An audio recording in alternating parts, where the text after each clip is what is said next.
கிறிஸ்துக்கள் அன்பார்ந்தவர்களே, மீண்டும் உங்களுக்கு அறிவுறுத்தப்படுகின்றபடி ஆலயத்திலே தவக்கால தியானங்களை நாம் ஒழுங்கு செய்திருக்கின்றோம். இது ஒவ்வொரு வெள்ளிக்கிழமை மாலை 6:30 மணிக்கு இவ்வழிபாடுகள் துவங்கும். இவ்வருடம் நம்முடைய தலைப்பாக கடவுளின் வீடை மறுகட்டமைப்பு செய்வோம், ரீபில்டிங் காட்ஸ் ஹவுஸ்ஹோல்ட்.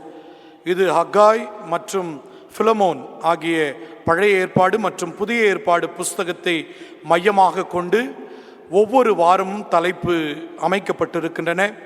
திருச்சபையோ நீங்கள் யாவரும் உற்சாகமாக ஒவ்வொரு வாரமும் வந்து நீங்கள் பங்கேற்கும்படி நம்மோடு கூட கேட்டுக்கொள்கிறோம். ஒவ்வொரு வெள்ளிக்கிழமையும் ஒவ்வொரு ஆயர்மார்கள் நம்மோடு கூட இறை செய்தியை பகிர்ந்து கொள்ளவிருக்கின்றார்கள்.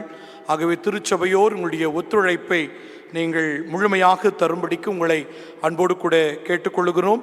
ஹக்காய் மற்றும் பிலமோன் ஆகிய இந்த 2 திருமறையின் நூல்கள் பல நிலைகளிலே நாம் புரிந்து கொள்வதற்கு, பல பார்வைகளை அந்த புத்தகத்தின் வழியாக நாம் பெற்றுக்கொள்வதற்கு 6 தலைப்புகள் கொடுக்கப்பட்டிருக்கின்றன. தூய வாரத்திலையும் 3 தலைப்புகள், அதன் அடிப்படையிலையும் நற்செய்தியின் அடிப்படையிலும் கொண்டும் நாம் இதை அமைத்திருக்கின்றோம். ஆகவே திருச்சபையோர் இதில் தயவு கூர்ந்து இந்த தியான வேளையிலே நீங்கள் பங்கெடுத்து இறை ஆசியும் தொடர்ந்து திருமறையின் அறிவிலையும் நீங்கள் உங்களை வளர்த்து கொள்வதற்கு அன்போடு கூட அழைக்கின்றோம்.